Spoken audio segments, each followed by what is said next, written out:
লোকেশ কানাগরাজ হচ্ছে কি এরকম একজন ডিরেক্টর যে মাস ফিল্ম বানায়, কিন্তু মাসকে মোটেই সে বোকা ভাবে না। সে মাস ফিল্মের মধ্যেও কমপ্লেক্স স্টোরি টেলিং, কমপ্লিকেটেড জিনিসপত্র এবং হাই কনসেপ্ট রাখে। এই লোকেশ কানাগরাজের সাথে এবার অ্যাড হচ্ছে 50 বছরের ইন্ডিয়ান আলটিমেট সুপারস্টার রজনীকান্ত। তো তাদের একসাথে কাজ কুলি বা কুলি পাওয়ার হাউস কেমন হলো সেটাই ডিসকাস করবো আজকের ভিডিওতে। 30 साल से मैंने एक आदमी से ये राज छुपा के रखा, अगर उसे पता चला गजब जश्न विसिल धुन बजे। ফার্স্ট ডে ফার্স্ট শোতে কুলি দেখার অভিজ্ঞতা মারাত্মক। কলকাতার হলেও লিটারালি মনে হচ্ছিল যেন চেন্নাইয়ের কোনো একটা হলের মধ্যে আছি। কুলির গল্পটা নিয়ে যদি একটু করে বলতে চাই, কুলির গল্পটাও লোকেশের অন্যান্য ছবির মতোই টুইস্ট টার্নসে ভরা, এবং সেটার মধ্যে বিভিন্ন রকম টুইস্ট আছে। একটা অ্যাকশন দেখছি, সেটার মধ্যে টুইস্ট আছে, কিছু ইমোশনাল টুইস্ট আছে, গল্পের মধ্যে প্রতি মুহূর্তে প্রতিটা ক্যারেক্টারের কিছু না কিছু চেঞ্জেস হচ্ছে। তাছাড়া কুলির গল্পটা কিন্তু প্রোলেতারিয়াত বা সর্বহারা শ্রমিক শ্রেণী, তাদের কথা বলতে ভোলে না। आप अकेले जो हैं, फैमिली के बारे में आप क्या जाने। তো কম্পারেটিভলি কুলি ছবিটার মধ্যে ইমোশনাল ডেপটা কম থাকলেও, ক্যারেক্টারগুলোর মধ্যে ইমোশনাল আর্কটা অনেকটা কম থাকলেও, সেই ছবিটার স্ক্রিন প্লে এতটা টাইট হওয়ায়, প্রতিটা মোমেন্টকে এতটা ভালো করে ডিজাইন করায়, এই ছবিটার গল্প কিন্তু আমার জন্য দারুণভাবে ওয়ার্ক করে। একটা মাস ছবির ক্ষেত্রে খুব গুরুত্বপূর্ণ ব্যাপার হচ্ছে গিয়ে সেটা স্ক্রিন প্লে, এবং এই কথাটা আমি বারবার বলেছি। আর এই জায়গাতেই বাংলা ছবি হোক, বলিউডের ছবি হোক, বারবার মার খায়। কিন্তু তামিল ছবি জানে মাস ছবির স্ক্রিন প্লে কী করে করতে হয়, এবং লোকেশ কানাগরাজ এই ব্যাপারটাতে মাস্টার্স। সে আগেও এই জিনিসটা বারবার প্রমাণ করেছে, এবং পার্টিকুলারলি আমার ক্ষেত্রে আমি বলতে পারি যে কুলির স্ক্রিন প্লে আমার জন্য দারুণ ওয়ার্ক করেছে।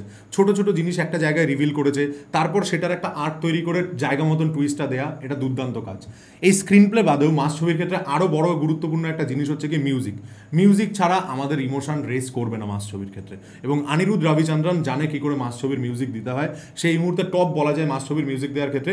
এবং এই ছবিতেও রজনীকান্তের প্রেজেন্সকে, তার অরাকে অনিরুদ্ধের মিউজিক 10 গুণ বাড়িয়েছে। इस देवा को जानने के बाद भी तूने ऐसा सोचा? आया है तलेगा इतिहास रचने। 50 বছর ধরে একটা লোক ইন্ডিয়ান অডিয়েন্সকে নন স্টপ এন্টারটেনমেন্ট দিয়ে যাচ্ছে তার মাস আভাতারে এসে। তার এই মাস আভাতারকে অনিরুদ্ধের মিউজিক যদি 10 গুণ বাড়ায়, তাহলে 100 গুণ বাড়িয়েছে এই ছবির অ্যাকশন ডিরেক্টর আনবারিফ। অসাধারণ অ্যাকশন ডিরেকশন করেছে, এবং অ্যাকশনের মধ্যে যে এত টুইস্ট থাকতে পারে এটা এই ছবিটা দেখলে বোঝা যায়। মানে একটা ক্যারেক্টার মারছে, তাকে নিজে গায়ে হাত না দিয়ে কি করে মারতে হয় এই জিনিসটা দেখাচ্ছে। এরম না, এটা শুনে আপনাদের মনে হচ্ছে যে এই জিনিসটা তো আগেও দেখেছি, কিন্তু আপনারা ছবিটা দেখলে বুঝতে পারবেন যে অ্যাকশন ডিরেকশনটা কোন লেভেলে গেছে।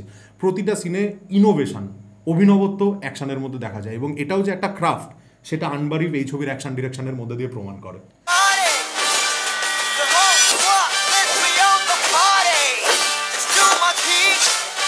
What is screen play engaging, action perfect, music দুর্দান্ত।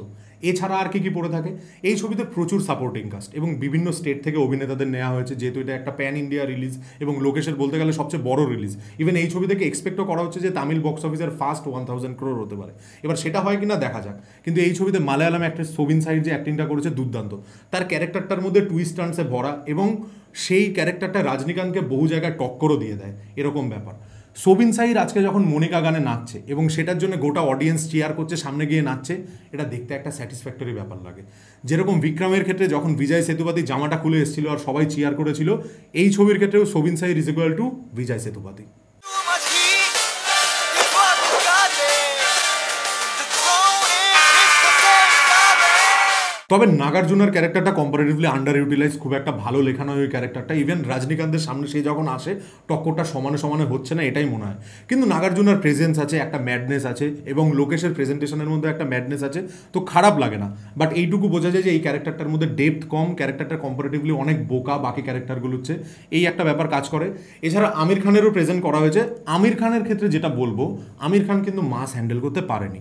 আমির খান ছবির অলমোস্ট শেষে আসে, তাকে বিল্ড আপ দেওয়া হয়েছে, তার এন্ট্রিটাও খুব ভালো করে করানো হয়েছে, কিন্তু তার যে ডায়লগ ডেলিভারি সেটার মধ্যে কোনো অরা ব্যাপার নেই। এছাড়া কান্নাড় ইন্ডাস্ট্রির উপেন্দ্রও এই ছবিতে আছে। উপেন্দ্রও বেশ শেষের দিকে ছবিতে আসে, এবং তার ক্যারেক্টারটা যে খুব ভালো করে লেখা সেটা নয়, কিন্তু তাকে যে মোমেন্টগুলো দেওয়া হয়েছে বা তাকে যে সময়ের জন্য বাঁচিয়ে রাখা হয়েছে সেটা দেখতে দারুণ লাগে। এবং রজনীকান্ত উপেন্দ্রা যখন একসাথে যায়, মারপিট করে, অ্যাকশনগুলো করতে থাকে, উফ, টোটাল মাস, টোটাল পয়সা উসুল। বিক্রমে আপনাদের এজেন্ট টিনার ক্যারেক্টারটা মনে আছে, যে হঠাৎ করে ক্যারেক্টারটার মধ্যে একটা শিফট হয়, সেরকম একটা মহিলা ক্যারেক্টার এই ছবিতেও আছে এবং সে দারুণ পোর্ট্রে করেছে। পুরো তাকে দেখতেও ইনোসেন্ট মনে হয়, অভিনয়ও খুব ইনোসেন্ট, এবং তার যখন টার্ন হয় তখন মনে হয় তার চেয়ে খুকার কেউ হতে পারে না। তো এই ক্যারেক্টারটাও খুব ভালো লেগেছে এবং লোকেশের এই চেনা ট্রেডসগুলো দেখতে মজা তো লাগে ভাই হলে। এখন আসি দ্য মেইন ম্যানের কথা, যার জন্য কুলি আজকে কুলি পাওয়ার হাউস, রজনীকান্ত। 50 বছর ধরে ইন্ডাস্ট্রিতে কাজ করছে, 74 বছর বয়স হয়ে গেছে, এনার্জি এক ফোঁটাও কমেনি। এই দুটো চোখ দিয়ে ও রাগ দেখাতে পারে, ও ইমোশন দেখাতে পারে এবং অ্যাকশনের সময় সেগুলো সমানভাবে কাজ করে। হাসলে সেই হাসির মধ্যে একটা ব্যঙ্গ থাকে, সেই হাসির মধ্যে একটা প্রেম থাকে, সেই হাসির মধ্যে দুঃখ থাকে। তো রজনীকান্ত অসাধারণ, রজনীকান্তকে নিয়ে বলার কোনো কথা নেই। থালাইভা ইজ থালাইভা। প্রতিটা সিনের মধ্যে তার এনার্জি, তাকে যেভাবে প্রেজেন্ট করা হয়েছে, সে যেভাবে পুরো ব্যাপারটাকে ডিল করেছে, আমার দুর্দান্ত লেগেছে। এবং তার ডায়লগ ডেলিভারি, উফ। ওভারঅল যদি বলতে যাই তাহলে কুলি আমার জন্য দারুণভাবে ওয়ার্ক করেছে, কারণ এটার স্ক্রিন প্লে দারুণ, এটার অ্যাকশন মোমেন্টগুলো দারুণ, এটার টুইস্টগুলো খুব ভালো। হ্যাঁ, ইমোশনাল ডেপথ এই ছবিটার মধ্যে কম, প্রতিটা ক্যারেক্টারের জন্যই ইমোশনালি আমরা খুব একটা ফিল করি না। কিন্তু এছাড়া এই ছবিটা এটাই প্রমাণ করে যে মাস ফিল্ম একটা এলিমেন্টারি সায়েন্সের মতো, এবং লোকেশ কানাকরা যেটাকে খুব ভালোভাবে হ্যান্ডেল করে। যেহেতু প্রতিটা ডিপার্টমেন্টে মাস ফিল্মের ক্ষেত্রে কাজ করতে হয়, সেটা অ্যাকশন হোক, সেটা মিউজিক হোক, সেটা কালার গ্রেডিং হোক, সেটা সিন ডিজাইন হোক, এই সমস্ত কিছুতে, এবং লোকেশ সেগুলো ভেবেচিন্তে করেছে, including the good screen play. তো কুলি খুব ভালো একটা অভিজ্ঞতা দেয় দেখার ক্ষেত্রে।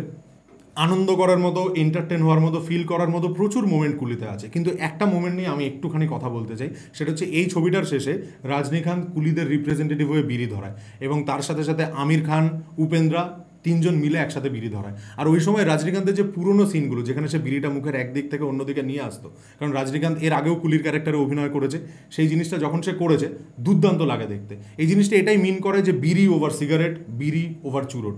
বিড়ি এখানে শ্রমিক শ্রেণীর প্রতীক হিসেবে ব্যাপারটাকে দেখাতে চায়। তো এই জিনিসটা দেখতে অসাধারণ লাগে।